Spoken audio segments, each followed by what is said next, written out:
ओम ब्रह्मा मुरारी त्रिपुरांतकारी भानु शशि भूमि सुतो बुधश्च गुरुश्च शुक्र शनि राहु केतव सर्वे ग्रहा शांतिकरा भवन्तु सर्वे ग्रहा शांतिकरा भवन्तु क्रूरा ग्रहा शांतिकरा भवन्तु।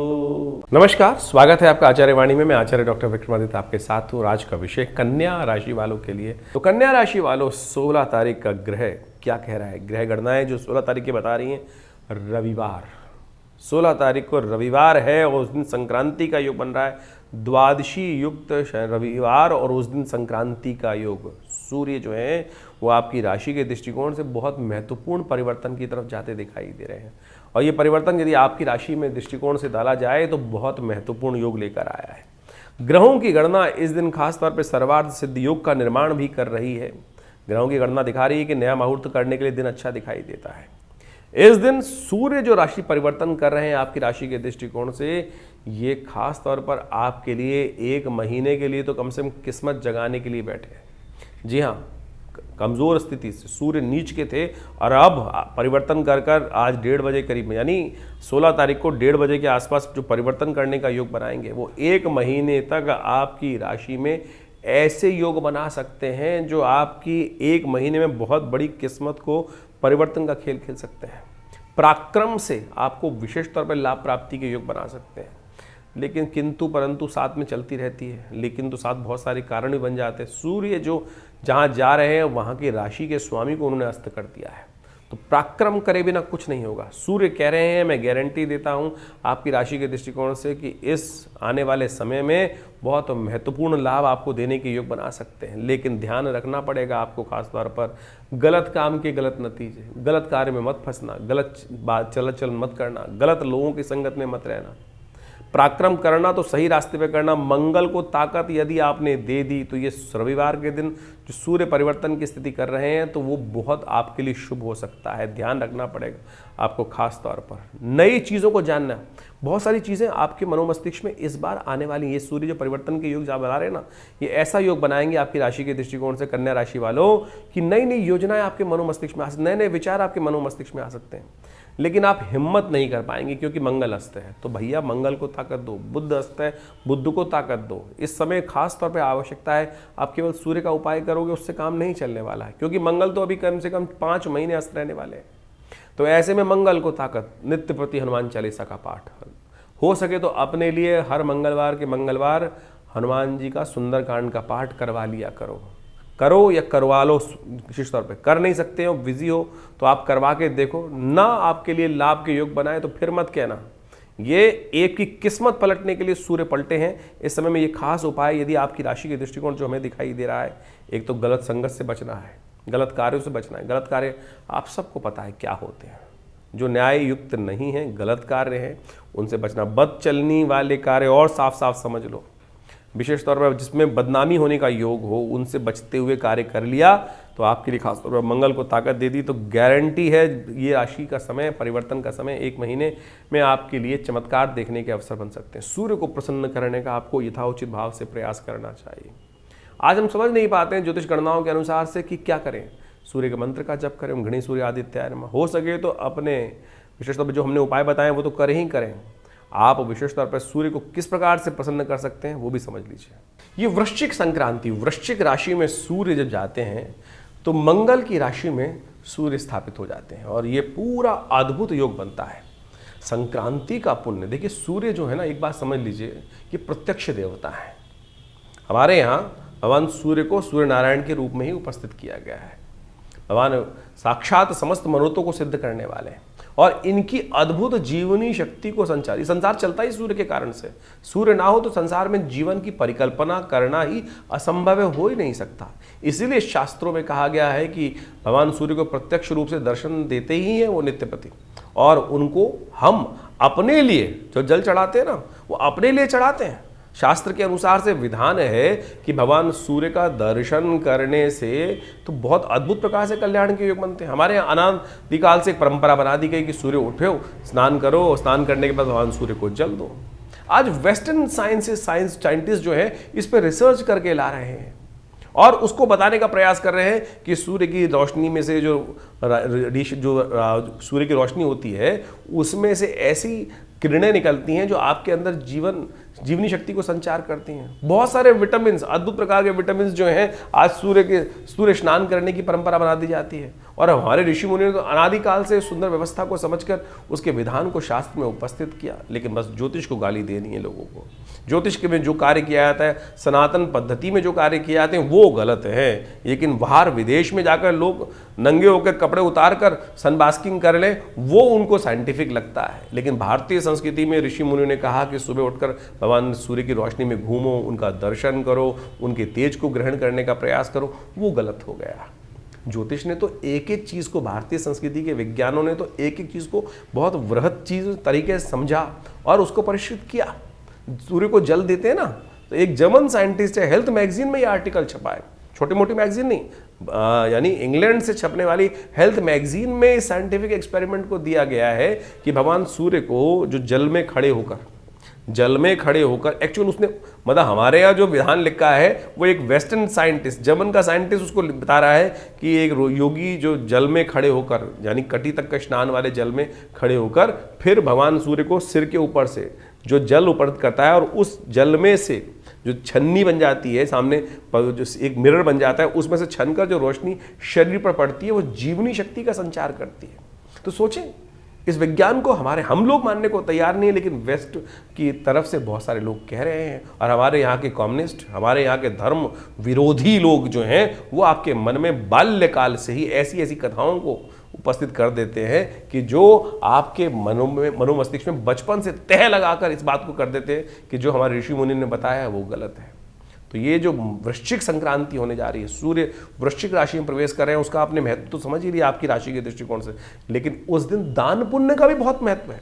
भविष्य पुराण के अनुसार से, स्कंद पुराण के अनुसार से, मत्स्य पुराण के अनुसार से, यानी एक नहीं, बहुत सारे शास्त्र के दृष्टिकोण से इस संक्रांति का अद्भुत महत्व कहा गया है। कहा जाता है कि वृश्चिक संक्रांति के दिन व्रत करना चाहिए, और व्रत का सुंदर रूप से पूजन करने के बाद जब व्रत तोड़ें तो कहा जाता है कि उस मास में व्रत तोड़ते वक्त तुलसी दल का सेवन करना चाहिए। तुलसी दल का सेवन करके 3 पत्ते तुलसी के लेकर उसका भक्षण कर फिर पहले उसको करने के बाद फिर व्रत तोड़ना चाहिए। शास्त्र के दृष्टिकोण से कहा गया कि इस संक्रांति के दिन, वैसे तो कई बार संक्रांति रात में पड़ जाती है, इस बार तो संक्रांति का जो पुण्य है दिन में ही रहे, क्योंकि करीब करीब दोपहर को 1:30 बजे के आसपास सूर्य परिवर्तन की तरफ जा रहे हैं। तो उस दिन कोशिश ये करें आप अन्न का दान, चावल का दान, उड़द का दान, इस मकर जो विशेष तौर पर वृश्चिक संक्रांति इस दिन करने से बहुत सारे कष्ट दूर हो जाते हैं। और कहा जाता है कि किसी तीर्थ में जाकर संक्रांति के दिन जो व्यक्ति कोई दान करता है तो उसका साधारण दान से जाता सहस्त्र गुना अधिक फल प्राप्त होने के योग बन जाते हैं। इस दिन शास्त्र के अनुसार से गुड़ का दान करना भी बड़ा श्रेष्ठ माना जाता है। तांबे के पात्र के अंदर, तांबे के लोटे में जिसमें छेद ना हो, उसमें अन्न सतनाजा भरकर या गेहूं चावल इत्यादि भरकर अपनी श्रद्धा के अनुसार से आपको अवश्य दान करने का प्रयास करना चाहिए। और कहा जाता है कि संपूर्ण रूप से इस पूरे महीने में भगवान का जल अवश्य दे, भगवान सूर्य को अर्घ अवश्य दे, क्योंकि कारण क्या है, सर्दियां आरंभ हो जाती हैं। जब वृश्चिक संक्रांति सर्दियां आरंभ हो जाती हैं, और सर्दियों में क्या होता है, लोग कपड़े पहनते हैं, नहाते। पहले ज़माने में तो बहुत सारे लोग, आज भी गाँव के अंदर जाओ, बहुत सारे, मैं कह रहा हूँ शहर के अंदर जाके देखो तो बहुत सारे लोग स्नान करते हैं। आज नहीं, रात को मैंने तो ऐसे लोग देखे, कुछ जो इंडस्ट्रियलिस्ट बड़े बड़े लोग, पैसे वाले लोग हैं, दिन भर स्नान ही नहीं कर रहे हैं। अरे भाग्य से आपको पैसा मिल गया, सब कुछ हो गया, तो आप उस पद्धति को ही भूल गए, भगवान की कृपा को ही भूल गए, और शाम को जाके स्नान करते हैं, ना पूजा ना पाठ। और कई बार मेरे पास भी आते हैं इस प्रकार के लोग, बोले पंडित जी हमारे लिए करा दीजिए। क्या कराएं, किसके लिए, क्या होगा इस करने से, क्या कुछ लाभ प्राप्त होगा? ऐसे व्यक्ति के लिए तो केवल धन खर्च करने का माध्यम हो गया, उसको कुछ नहीं मिलने वाला इस प्रकार के क्रियाकलापों करने से, कि खुद वो नहा भी नहीं रहे, भगवान का नाम भी नहीं ले रहे, सुबह नहाते नहीं, दोपहर के बाद शाम को जाके स्नान करने की बात सोचते हैं। क्या पूजा, क्या पाठ? तो आप श्रद्धा के साथ विश्वास करते हुए पद्धति को अपनाइए। तो कहा जाता है कि इस दिन, जो संक्रांति के दिन, जूते का, छाते का, चप्पल का, और साथ साथ वस्त्रों का, सूती वस्त्रों का दान, ऊनी वस्त्रों का दान, अन्न का दान, कलश भरे हुए जो तांबे के कलश हैं उनको अन्न से भरकर दान करने से बहुत जीवन में सहस्त्र गुना अधिक लाभ प्राप्ति के योग बन जाते हैं। तो सूर्य का प्रभाव आपकी राशि के दृष्टिकोण से जो भी हो रहा है उसको आपने समझा और उसके अनुसार से जो ये उपाय वर्णित हैं यानी करे, तो भगवान आदित्य हृदय स्तोत्र का, भगवान सूर्य का आदित्य हृदय स्तोत्र, जिसको अगस्त मुनि ने स्वयं विजय के लिए, रावण पर विजय प्राप्त करने के लिए भगवान को प्रदत्त किया था, उसका जप। यदि वो नहीं हो रहा है तो एक मंत्र बता देते हैं, ओम घृणी सूर्य आदित्याय नमः, ओम घृणी सूर्य आदित्याय नमः, इस मंत्र का जप करें। और उनका एक बीज मंत्र है, ओम ह्रांग ह्रीं रौंग से सूर्याय नमः, भास्कराय नमः, दिवाकराय नमः। तो इस प्रकार से जो भी मंत्र आपको याद हो उसको कर सकते हैं। नहीं तो गायत्री मंत्र मानसिक तौर पर स्तवन करते हुए भगवान सूर्य को अर्घ अवश्य दें। ये छोटे से प्रयोग हैं, इनको नित्यपति करें। और हो सके तो इस पूरे महीने आपकी राशि के दृष्टिकोण सबसे श्रेष्ठ रहेगा कि वृश्चिक के अंदर गुड़ का दान अवश्य करने का प्रयास करें। एक ढीली गुड़ देकर अरे गौशाला में दे दो, गरीब ब्राह्मण को दे दो, मंदिर में रखाओ, बहुत तरीके हैं। तो ये करिए, आपके कष्ट दूर होने के अद्भुत योग बनेंगे। तिल की ओट पहाड़ है, कोई बहुत बड़ा क्रियाकलाप करने की जरूरत नहीं है, छोटे से विधान को करिए, ठीक होगा, आपकी समस्याएं ठीक होने के योग बन जाएंगे। तो कन्या राशि वालों, आपकी राशि के दृष्टिकोण से 17 तारीख का दिन, 17 नवंबर का दिन क्या लेके आया जान लीजिए। उस दिन सोमवार का अवसर है और साथ साथ सोमवार जो है बेहद खास है। कारण है कि उस दिन त्रयोदशी है, तो सोम प्रदोष का योग बन गया है। वर्ष में एक आध बार ही ये योग बनता है और इस समय में समझ लीजिए ग्रहों की गणना आपकी राशि के दृष्टिकोण से जो परिवर्तन की तरफ खेल कर रही है वो बहुत अद्भुत है। ऐसे में एक ग्रह बता रहे हैं कि आशीर्वाद से मेवा प्राप्त करने का योग आपकी राशि में बनता दिखाई दे रहा है। ऐसे में विशेष तौर पर ध्यान रखिएगा, सबसे बढ़िया आशीर्वाद तो भगवान शिव का ही हो सकता है सोम प्रदोष के दिन। आपकी राशि की गणना बता रही है कि जो दिन में सोचोगे शाम तक यदि सही दिशा मिल जाए, आशीर्वाद मिल जाए, तो पूर्ण करने का योग भी आपकी राशि में स्वयं बन जाएगा। आने वाले 2-3 दिन इस तरफ आपकी राशि के दृष्टिकोण से बहुत महत्वपूर्ण दिशा निर्देश देते दिखाई दे रहे हैं। अपने आप को अंडर एस्टिमेट मत कीजिएगा, इस बात का ध्यान रखें। इस वक्त ग्रह योग आपकी राशि के दृष्टिकोण से जो बन रहे हैं, अंडर एस्टिमेट करते हुए चलोगे ना, फिर बहुत सारी समस्याएं उत्पन्न हो जाएंगी।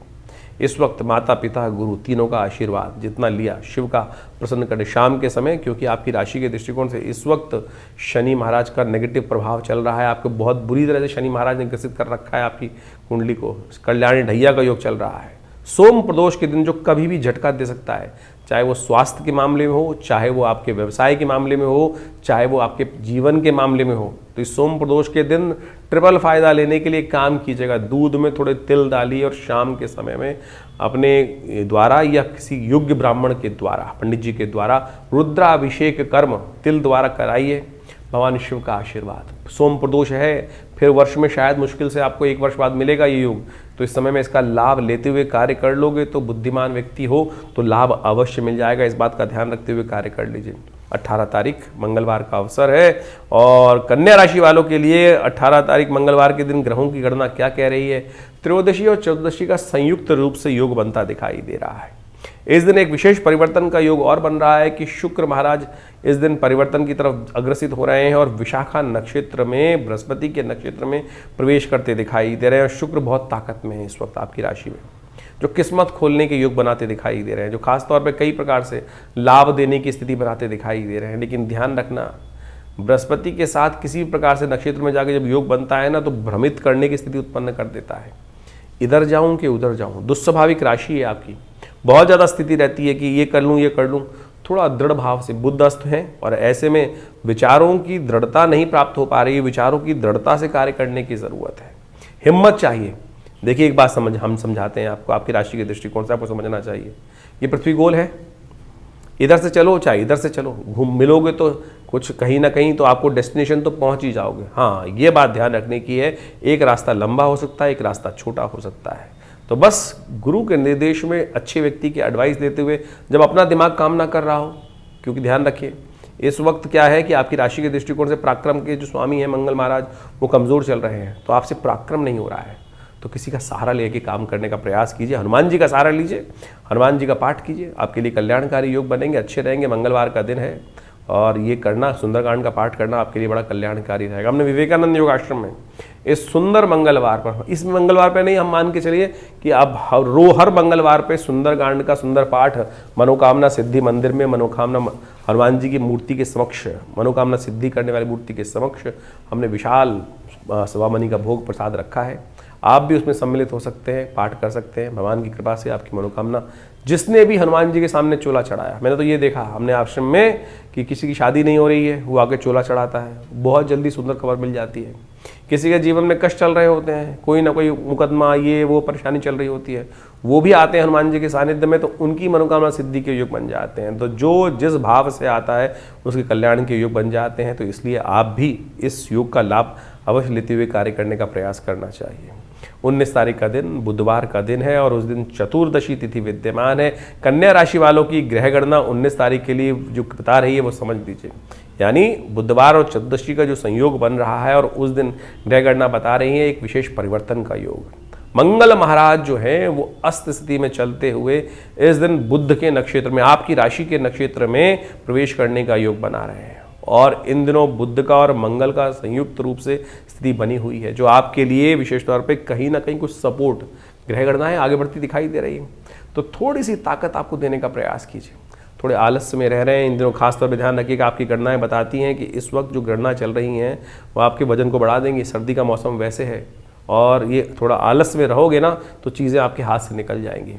तुरंत दान महाकल्याण, इस बात का ध्यान रखो कि विचार आया तुरंत उस पर कार्य करने का प्रयास कीजिए। बहुत ज़्यादा विचार कर अच्छा कर लेंगे, सोचेंगे, सोचना नहीं है, आवश्यकता आशीर्वाद लेना और कार्य करने का प्रयास करना, ये आपके लिए बहुत ज़रूरी है।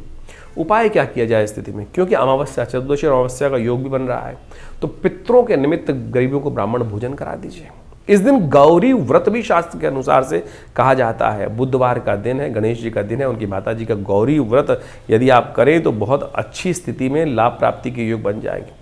इस दिन सुबह जल्दी स्नान कर कर भगवती का सुंदर उपासना करें, उनके निमित्त श्रृंगार की सामग्री ले जाकर मंदिर में अर्पित करने का प्रयास कीजिए, माँ का आशीर्वाद मिलेगा, गणेश जी आपके साथ हो जाएंगे। बुध जो अस्त है वो भी कल्याणकारी योग बना लेंगे। तो सीधा सीधा तरीका है, करने का प्रयास कीजिए, कल्याण होगा।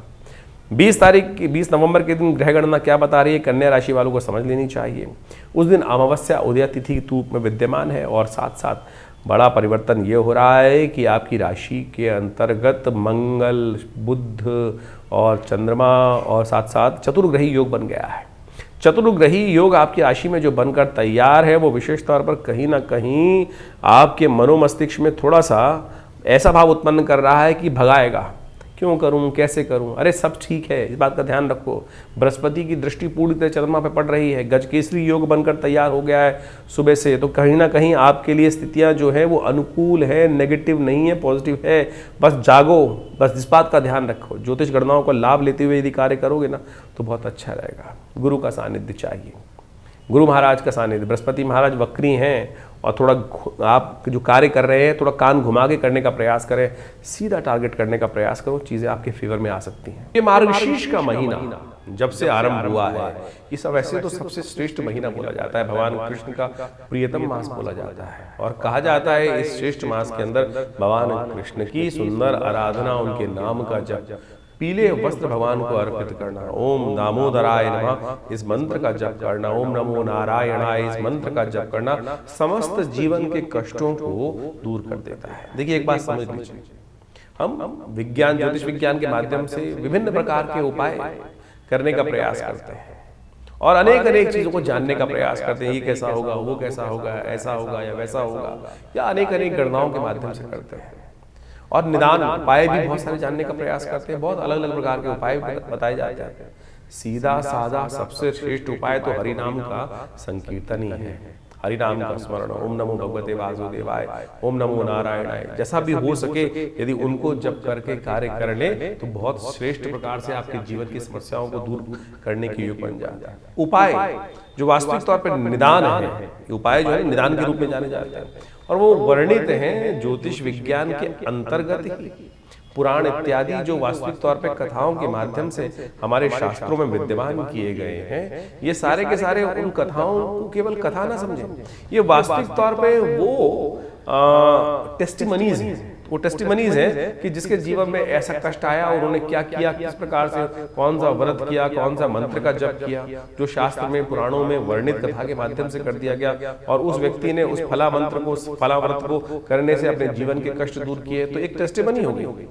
आज बहुत सारे लोग तथाकथित तौर पर अनेक अनेक भ्रांति उत्पन्न करने का प्रयास करते हैं। अभी सत्यनारायण कथा पर कितनी बड़ी कुछ लोगों ने व्यंग्यात्मक तौर पे ऐसा ऐसा अपना अपना, आज पॉडकास्ट का जमाना है, लोग अनेक अनेक प्रकार की भ्रांति उत्पन्न करने का प्रयास करते हैं। ऐसी कथा बकवास है, ये नहीं है। अरे वो व्यक्ति की टेस्टिमनी है, वो वास्तविक तौर पे उस वैश्य के जीवन में जो घटा उसने कैसे किया और किस प्रकार से उसके जीवन में चमत्कार हुआ और किस प्रकार से उसने मंत्र जप करके चमत्कार देखा, उसने उसका व्याख्यान वहां उपस्थित किया।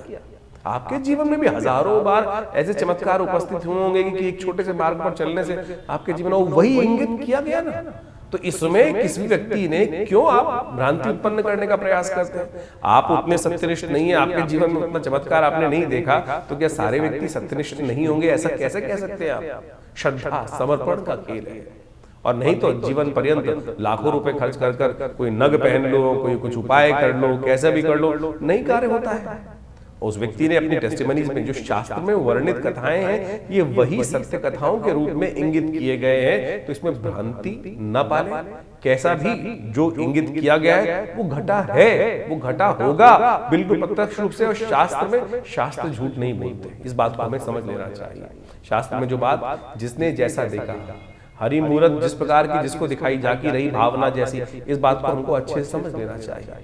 नहीं तो अनेक अनेक प्रकार से लोग आपके मनोमस्तिष्क में इस भ्रांति को उत्पन्न करने का प्रयास करेंगे और आपके विश्वास को तोड़ने का प्रयास करेंगे। विश्वास ही है जो समस्त कष्टों को दूर करने का प्रयास करता है। समस्त जीवन के जो उपाय के रूप में सबसे बड़ी चीज है ना, वो श्रद्धा और विश्वास।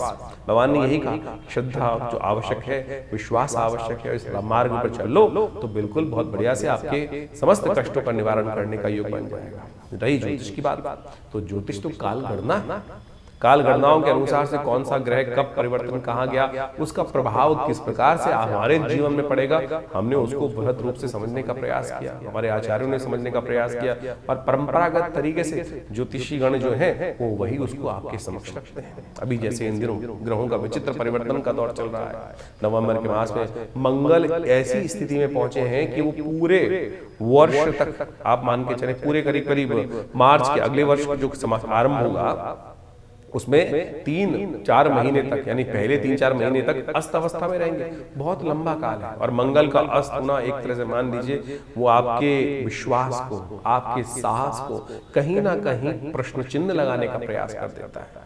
तो सीधी तरह से उसको उपाय जो शास्त्र में वर्णित है, जो हमने आपको बताया है, वो आप अवश्य करने का प्रयास कीजिए। इस नवंबर के मास में तो विभिन्न ग्रह परिवर्तन का योग बना रहे हैं। शनि महाराज उदय होने जा रहे हैं, बृहस्पति वक्र अवस्था में चले जाने वाले हैं अब, क्योंकि जो उच्च के हुए हैं वो कुछ दिन के लिए हुए थे, सिर्फ टेलर दिखाने आए थे। तो ये वक्र बृहस्पति का जो योग बन रहा है, उसका प्रभाव आपके जीवन में आपकी राशि के अनुसार से आपने अभी समझा, तो उसको सही समझ के जिसके लिए अच्छा जिस प्रकार का योग बन रहा है या खराब योग बन रहा है, उसको उस प्रकार से उसका उपाय जो शास्त्र में वर्णित है, ज्योतिषविद जो बताते हैं, उसके अनुसार से अवश्य कर लेना चाहिए। नहीं तो क्या होता है कि लोग, बारिश तो हो रही है, जो पिताजी ने कहा छाता लेके चला जा, तो क्या होगा, छाता लेके जाएगा तो बारिश पड़ने से भीग जाएगा, सिर पे बारिश नहीं पड़ेगी सीधी। कुछ है कि जो बोले हम नहीं मानते, भीगने से क्या हो जाएगा, तो शाम को पता चल जाएगा भीगने से क्या हुआ, जुकाम करे हो जाएगा, छींक आनी शुरू हो जाएंगी, ज्यादा खराब हुआ तो बुखार हो जाएगा और कोई इन्फेक्शन हो जाएगा।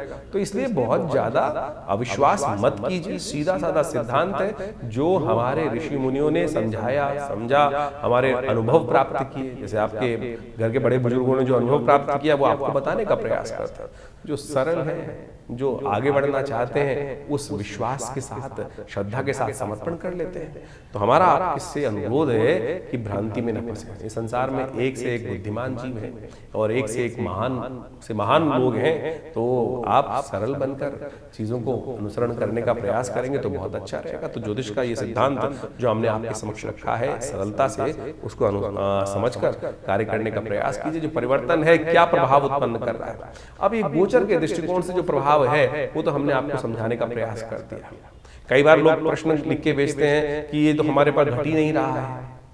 अब भाई किसने कैसे जाना, कौन सी जन्मपत्री के दृष्टिकोण से कौन सी राशि आपकी है, आपकी नाम वाली राशि है, लग्न से राशि है, या चंद्र से राशि है। हम मुख्यतः जो टीवी पे जो यहाँ बताते हैं वो चंद्र राशि के दृष्टिकोण से बताते हैं, लेकिन उसके बाद भी ये बात समझने का प्रयास करें कि क्या चंद्र राशि आपकी प्रभावी है भी आपकी कुंडली के अनुसार से या नहीं, लग्न के अनुसार से ही प्रभाव हो रहा है, या कारकांश के अनुसार से प्रभाव हो रहा है, या लग्न पद, उपपद, अनेक अनेक पद जो जन्मपत्रियों के सहस्त्रों चार्ट है। सहस्त्रों वो जो चार्ट बनाए जाते हैं, सहस्त्रों रेखाएं खींची जाती हैं, उनमें से कहां आपके साथ मैच होगा वो एक विशेष तौर पर विवेचना का विषय है। तो उन सबको अच्छे से समझकर ही जीवन में उतारने का प्रयास करना चाहिए। ज्योतिष वेग नहीं है, ज्योतिष असत्य नहीं है, ज्योतिष प्रमाणिक है।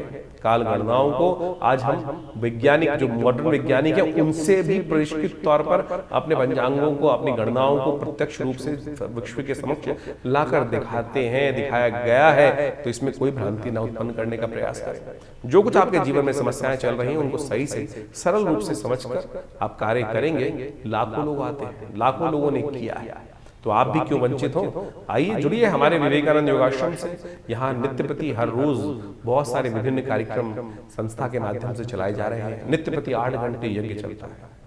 भगवती के एक श्रीविग्रह, चमत्कारिक श्रीविग्रह विद्यमान है, जो करीब करीब आज आज़ादी के टाइम पर, पार्टीशन के टाइम पर भारत में पहुंचा, और उनका दर्शन कर लेने मात्र से भगवती के समस्त कष्टों के दूर होने के अद्भुत योग बन जाते हैं। तो आप आइए और वहां भगवती का दर्शन सुंदर रूप से करने का प्रयास कीजिए। हर रविवार को यज्ञ में सामूहिक तौर पर सब आ सकते हैं। और जब तक ये मंगल अस्त चल रहे हैं, हमने विचार रखा है कि हर मंगलवार पे सुंदर कांड की सुंदर व्यवस्था रहेगी। आप भी अपने नाम से अपने कष्टों को दूर करने के लिए व्यवस्था कर आश्रम में संपर्क साध कर उस यज्ञ में सम्मिलित हो सकते हैं। उसके लिए पूर्ण व्यवस्थाएं हैं। फोन नंबर आपके सामने स्क्रीन पे चल रहे हैं, उन पे जान सकते हैं। और हमने ऐसा देखा है कि मनोकामना सिद्धि मंदिर जो आश्रम में विद्यमान है, भगवती का श्री विग्रह विद्यमान है, हनुमान जी का चमत्कारिक श्री विग्रह विद्यमान है। और हमने स्वयं देखा कि जिन लोगों ने वहां पर आकर, विवाह नहीं हो रहा था, बिल्कुल आके चोला चढ़ाया हनुमान जी को कुछ दिन, और वो चमत्कार उपस्थित हुआ। ऐसी ऐसी टेस्टिमनीज हमारे पास अवेलेबल हैं कि आप समझो कि बिल्कुल शादी होने का योग नहीं था, लड़की आई, उसने 2 मंगलवार हनुमान जी को चोला चढ़ाया था, और तीसरे मंगलवार से पहले पहले हमको बताया उसने आके कि हमारा रिश्ता पक्का होने के योग बन गए हैं। तो ऐसे एक नहीं, लाखों एग्जाम्पल्स हैं कि जो चमत्कारिक स्थिति घरों में परिवर्तन होने का योग बना है। तो इसलिए विश्वास रखिए, परिवर्तन होता है। आपका दृढ़ संकल्प, दृढ़ विश्वास चाहिए, चमत्कार की कमी नहीं।